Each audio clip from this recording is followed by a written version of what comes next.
Maaf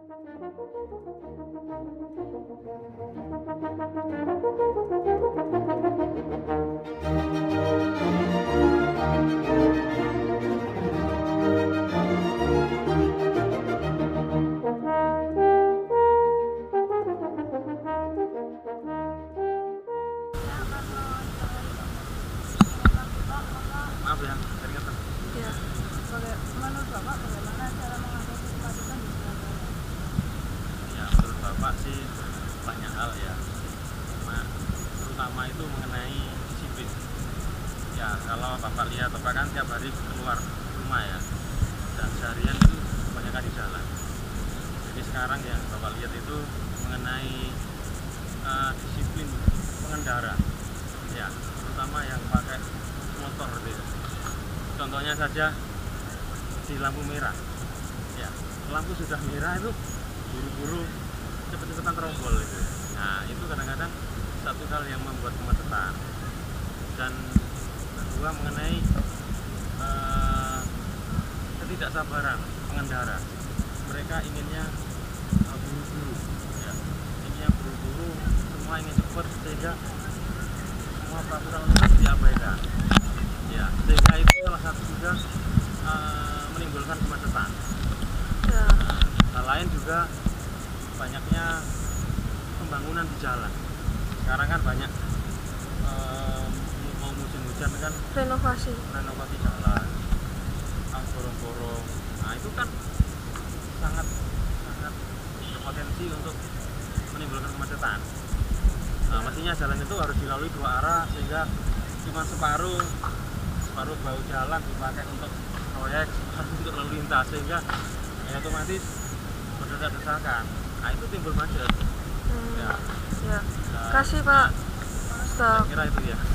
Terima kasih Pak.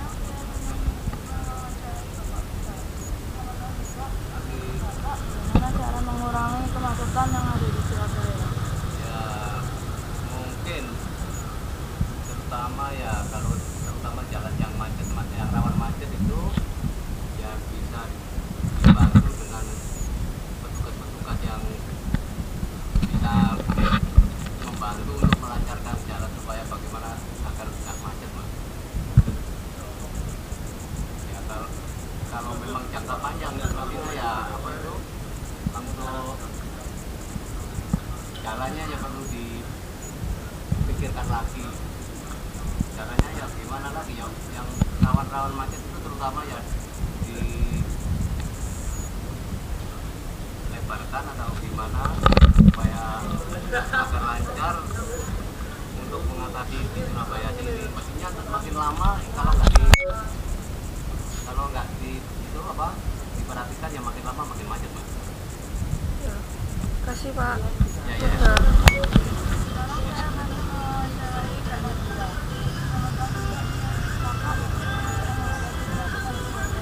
Menurut saya mengatasi kemacetan dengan cara para pelajar naik sepeda, jadi tidak perlu naik motor dan mobil, karena motor dan mobil di Surabaya kan sekarang sudah semakin banyak.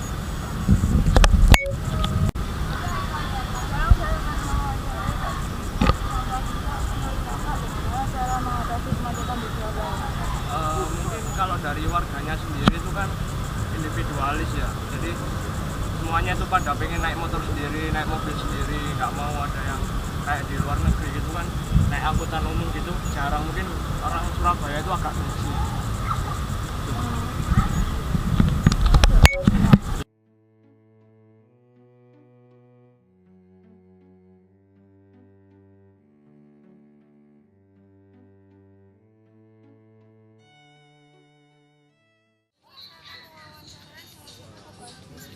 Yang bekerja di bidang pemerintahan dan otoda. Mari kita tanyakan langsung kepada narasumber utama. Selamat pagi Pak.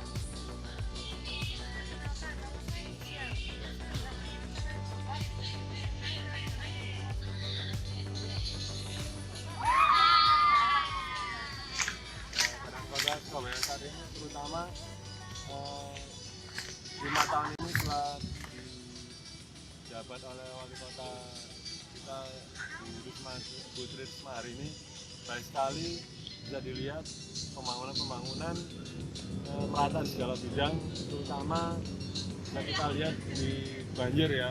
Kalau 5 tahun ke belakang, misalnya kita lihat pada tahun 99, kurun waktu 98 sampai 99, apabila hujan deras, Surabaya pasti tergenang dan banjir di mana-mana.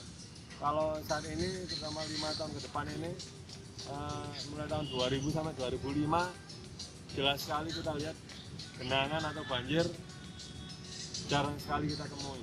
Apabila hujan deras dalam kurun waktu 1 jam atau minimal setengah jam, genangan atau banjir jarang kita temui. Apabila ada banjir misalnya di daerah Margomulyo, itu pun cepat sekali surutnya, dalam waktu 5 sampai 10 menit cepat sekali surut. Dan apabila ada banjir, kita dari Pemkot Surabaya berkoordinasi atau berkolaborasi antar SKPD itu Satuan Kerja Perangkat Daerah, tidak melulu atau tidak tugasnya ini kan sebenarnya yang harus menangani Dinas Pekerjaan Umum, Bina Marga dan Pematusan beserta Dinas Kebersihan dan Pertamanan. Tapi kita seluruh unsur atau seluruh pegawai Pemkot Surabaya berkolaborasi, mulai dari lurah atau pegawai di kelurahan, pegawai di kecamatan, juga pegawai di Dinas Kebersihan dan Pertamanan, pegawai di Dinas PU, Bina Marga dan Pematusan, juga dengan pegawai Satpol PP dan pegawai Pangpol Linmas. Jadi apabila misalnya ini pada saat itu sekitar tahun 2014, di samping ini ada hujan deras, terus ada pohon-pohon tumbang, ada PJU tumbang. Pada saat itu Bu Risma dengan kita, dengan jajaran sedang rapat, Bu Risma langsung turun ke lapangan, langsung menangani pohon tumbang, PJU tumbang langsung dipinggirkan. Langsung kita berkolaborasi atau berkoordinasi antara satu dengan yang lain pegawai, jadi tidak harus pegawai A atau pegawai B, jadi kita semua bekerja sama, berkoordinasi seperti itu. Ya. Gini, penyebabnya itu yang pertama kurangnya pengaturan atau bertumpuknya kendaraan di satu sisi ya, karena ini kan sekarang kalau dulu itu mau ambil atau mau kredit sepeda motor itu harus pakai uang muka 2 juta, 3 juta, sekarang nggak perlu ya kan, 300.000 aja sudah dapat sepeda motor. Nah itu yang pertama. Itu yang kedua, untuk solusinya atau cara penanganan Pemkot Surabaya dalam setahun ke depan adalah kita mengadakan MRT atau Mass Rapid Transit melalui kereta-kereta listrik atau tram yang pada saat ini sudah diadakan penyusunannya, itu melalui DED. DED itu Detail Engineering Design, atau melalui kajian naskah akademis yang dilakukan oleh pakarnya atau narasumber. Nah itu sekarang masih proses. Apabila itu sudah selesai kajian naskah akademisnya atau DED-nya, selesai itu akan dilaksanakan pelaksanaan lelang. Setelah lelang akan dilaksanakan pekerjaannya. Nah itu diupayakan nanti bisa penekanan atau pengurangan kemacetan di segala sektor. Karena nanti ini setelah ada jalur lingkar barat, lingkar timur, ada MRT atau Mass Rapid Transit itu saya kira. Saya sering menemukan Ya.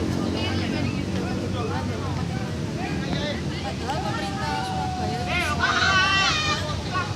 sama pada tempatnya kan. Ya. Tapi kenapa kok masih banyak sampah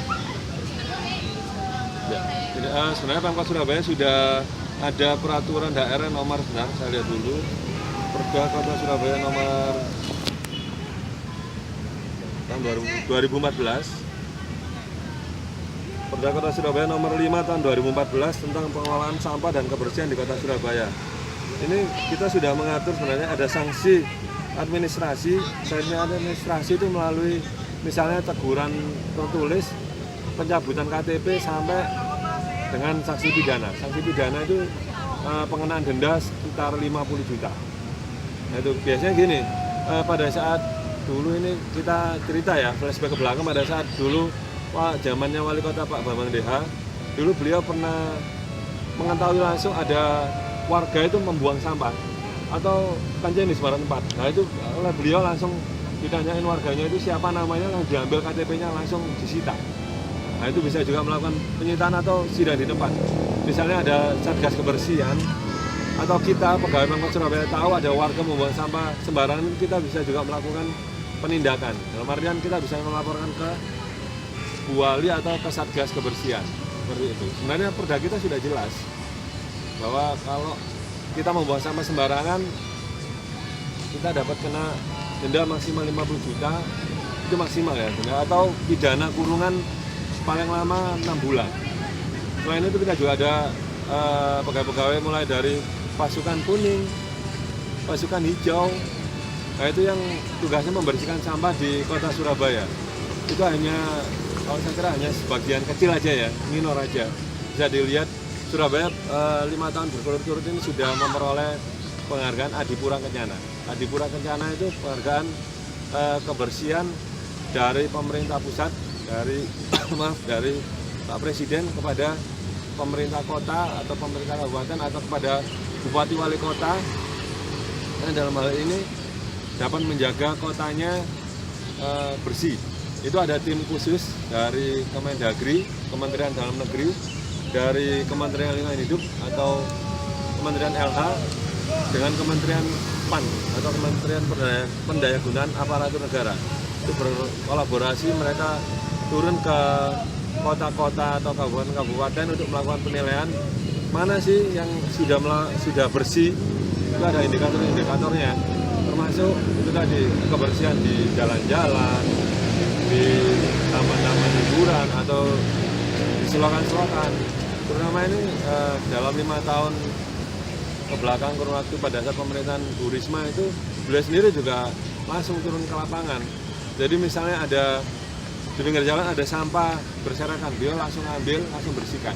Kita juga seperti itu karena beliau seperti itu, memberi contoh seperti itu. Jadi kita pegawainya PNS Pemkot Kota Surabaya juga membudidayakan seperti itu. Kita juga ada kegiatan Jumat Bersih ya. Jadi bisa ditanya di mana aja. Kalau setiap Jumat itu Wali Kota Surabaya itu mengadakan Jumat Bersih. Jadi semua pegawai Pemkot Surabaya melakukan kerja bakti, antara lain bersih-bersih di Pasar Keputran, di Pasar Tembok, terus di Pasar Simo, terus di mana saja di ini Curbing itu pembatas jalan. Nah itu kita juga mengecat di pembatas jalan itu. Gitu. Jadi semua pegawai negeri sipil Pemkot Surabaya itu macam-macam tugasnya. Jadi antara lain kita sudah berubah fungsinya. Dulu Amtenar, sekarang menjadi pelayan masyarakat. Jadi benar-benar berfungsi untuk melayani masyarakat. Gitu. Ya. Ya.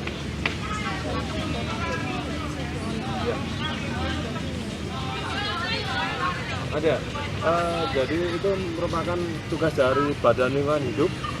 Tugasnya adalah mengawasi pabrik-pabrik atau pihak swasta dalam hal ini apabila mereka melakukan pembuangan sampah atau limbah beracunnya ke sembarang tempat, dalam artian tidak diolah dulu, harusnya kan ada pengolahan limbah sendiri. Nah itu mereka sudah pasti kena Perda 5 tahun 2014 ini. Jadi pertama kena denda maksimal 30 juta.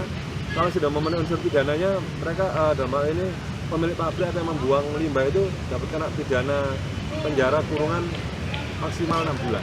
Seperti itu. Sebagai kota besar, Surabaya itu kan kota yang terlibat dari Ya. bagi para pendatang. Ya. Biasanya kan pendatang itu ada yang kerja, ada yang sekolah. Itu kan bapak kerja di Ya.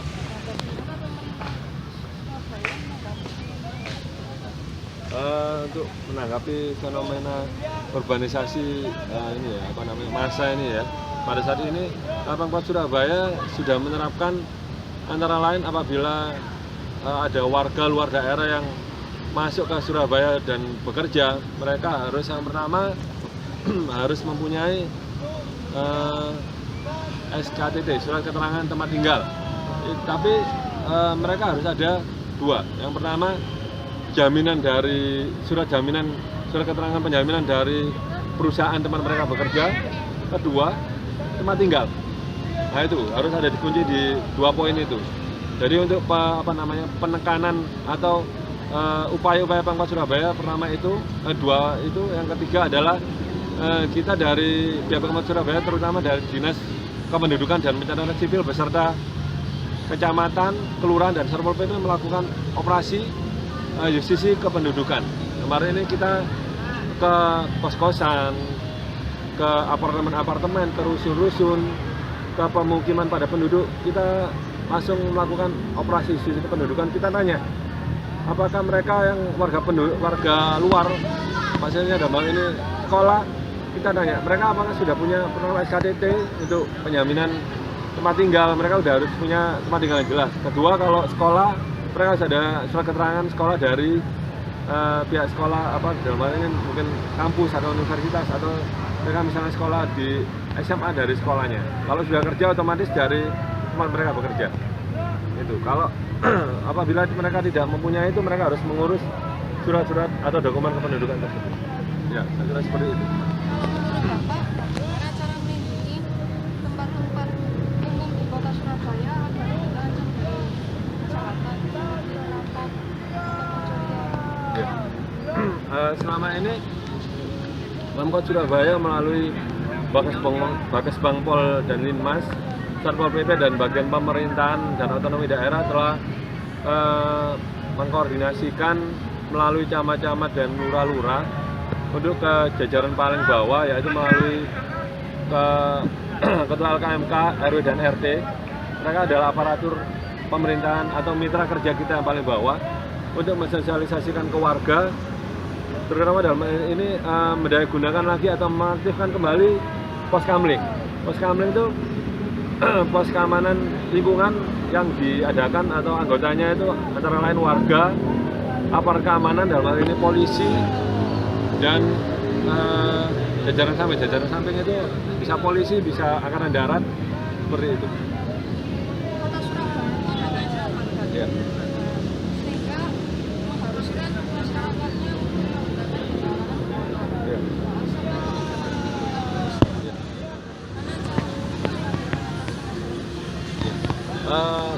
Cara Pemkot Surabaya mengatasi hal tersebut atau mengatasi polusi adalah Pemkot Surabaya sejak 5 tahun ini selama pemerintahan Bu Risma telah melakukan penanaman pohon antara lain di Pulau Jalan, di media jalan, dan juga bisa lihat sendiri sekarang kita ini di Taman Surya. Taman Surya sudah tidak ada pagar. Tidak ada pagar itu untuk memenuhi Undang-Undang Rencana Tata Ruang Wilayah. Di setiap kota atau setiap kabupaten atau setiap provinsi itu harus minimal 20%. Nah ini kita sudah 20%. Nah itu ada hutan bakau di mangrove, di rumput, itu kan ada 2 ya, di mangrove sama di Gunung Anyar. Nah itu kan ada 2. Nah seperti itu. Terus di mana bisa lihat sendiri antara Taman Prestasi, terus Taman Lansia, Taman Bungkul kerjasama dengan Telkom itu, Pemkot Surabaya dengan Telkom itu merupakan taman terbaik se-Asia Tenggara.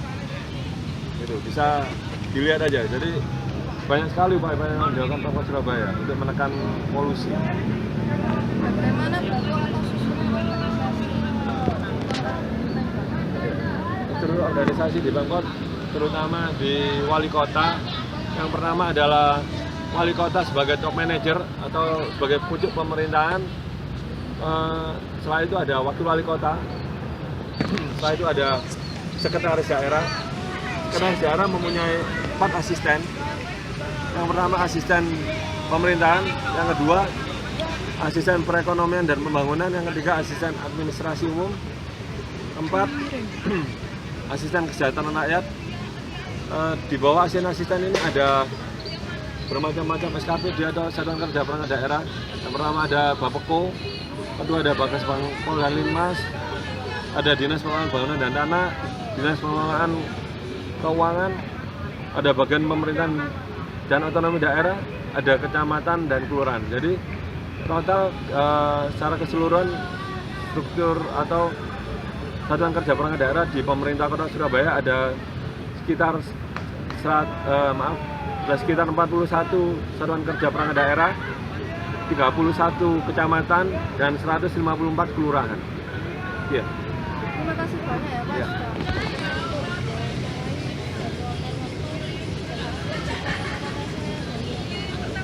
Sudah